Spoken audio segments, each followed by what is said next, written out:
मोदी की क़यादत में भारत जनूबी एशियाई खित्ते में अमन के लिए हकीकी खतरा है। आरएसएस की हिमायत याफ्ता भारत की मोदी हुकूमत के तसल्लुत पसंदाना मंसूबे इलाकाई अमन और इस्तेहकाम के लिए शदीद खतरा हैं। भारत कई दहाइयों से तनाज़े कश्मीर के पुरअमन हल की राह में ना सिर्फ रुकावटें डाल रहा है, बल्कि वो हक़ खुद इरादत का मुतालबा करने की पदाश में कश्मीरी अवाम का कत्ले आम भी कर रहा है। जनूबी एशिया में उस वक्त तक अमन कायम नहीं हो सकता जब तक मसला कश्मीर को कश्मीरी अवाम की ख्वाहिशात और उमंगों के मुताबिक हल नहीं किया जाता।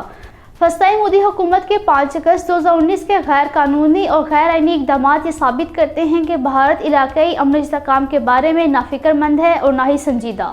मकबूजा जम्मू कश्मीर पर भारत का मुसलसल ज़ालमाना कब्ज़ा और उसकी जंगी पॉलिसियाँ जनूबी एशिया के अमन और इस्तेहकाम की राह में मुसलसल रुकावट बन रही हैं।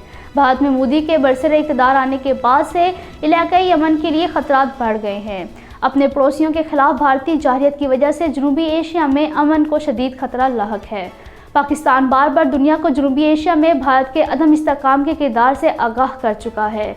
आलमी बरादरी को खित्ते में अमन इस्तेहकाम को दांव पर लगाने वाले भारतीय किरदार का नोटिस लेना चाहिए। मकबूजा जम्मू कश्मीर में ज़िला गांदरबल के डेंग बल इलाके में एक भारतीय फ़ौजी ने खुदकुशी करके अपनी ज़िंदगी का खात्मा कर लिया। खुदकुशी के इस ताज़ा वाक़े के बाद जनवरी 2007 से अब तक मकबूजा जम्मू कश्मीर में भारतीय फ़ौजियों और पुलिस एहलकारों की हलाकतों की तादाद 559 हो गई है। भारतीय पुलिस ने अवंतीपुरा पुलवामा से 4 बेगुनाह कश्मीरी नौजवान गिरफ्तार कर लिए। भारत की तिहाड़ जेल में नजरबंद नौजवान फयाज अहमद खान साकिन कुपवाड़ा के खिलाफ बदनामे ज़माना NIA चार्जशीट दायर करने में नाकाम रही, जिसके बाद उसे अदालत ने रिहा करने के अहकाम सादिर किए। भारतीय रियासत कर्नाटक के शहर चकमगलोर में पुलिस ने 9 नवंबर को पाकिस्तान के हाथों न्यूजीलैंड की शिकस्त पर जश्न और पाकिस्तान जिंदाबाद के नारे लगाने के इल्ज़ाम में 4 लड़कों को गिरफ्तार किया है। गिरफ्तार लड़कों का ताल्लुक रियासत असम से है, जो चकमगलोर में एक कॉफ़ी फार्म में काम कर रहे थे।